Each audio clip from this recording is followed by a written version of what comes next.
माई का नाही सांगितलंस अधिकाऱ्यांनी की मला हे प्रपोजल नकोय? का स्वतःला त्रास करून घेतलास? माहितीये माई, आमच्या सुखासाठी तू काही करशील, पण मग आम्ही काहीच करायचं नाही का? सतत तुमच्याकडनं घेतच राहायचं का? नाना म्हणतात ना ती विद्यांची कविता, देणाऱ्याने देत जावे, घेणाऱ्याने घेत जावे, घेता घेता एक दिवस देणाऱ्याचे हात घ्यावे. बाई, घेणाऱ्याने एक दिवस देणारे हात व्हायचं असतं,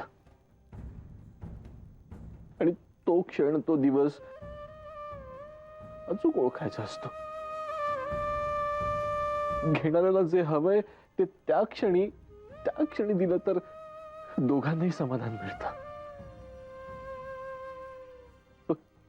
तो क्षण चुकला की स्वर्ग ओतूनही काही उपयोग होत नाही का बाई?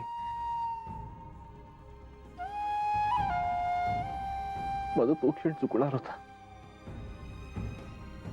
माई, हे घर, इथलं अंगण, आजूबाजूचं झाड, ही देसाई वाडी, तुझ्या अंगावर पांघरलेली शाल आहे ना ग, तीच शाल मी काढून घेणार होतो.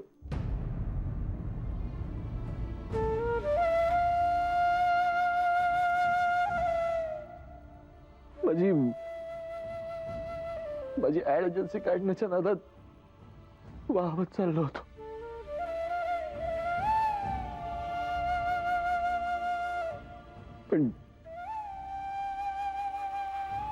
पण आदित्यने भानावर आणलं मला.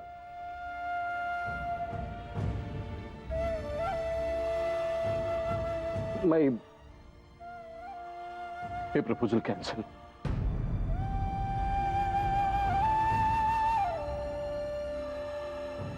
नाही रे माझ्या सोन्या,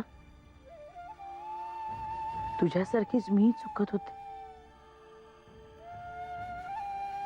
अरे तुझ्या सुखापुढे, तुझ्या प्रगतीपुढे या घरातल्या आठवणी जास्त महत्वाच्या आहेत का माझ्यासाठी? माझं मन कोमेजून मी आजारी पडले, आणि त्यासाठी स्वतःच्या सुखावर पाणी सोडणारी माझी लेकरं. अजून काय हवंय मला बाळा?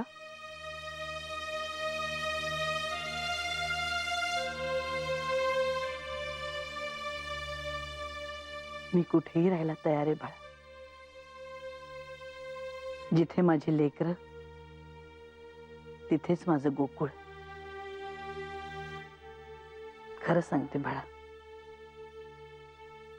नव्या घरात नव्या आठवणी तयार होतील.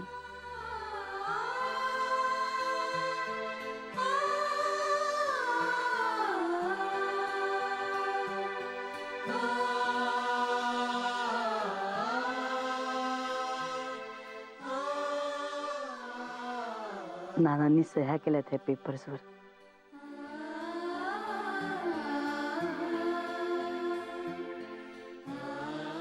आम्ही कुठेही राहायला तयार होतो, मनापासून.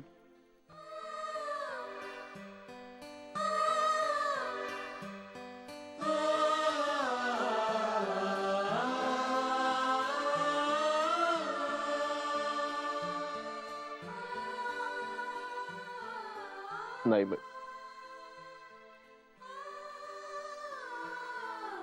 म्हणालो ना मी, हे प्रपोजल कॅन्सल.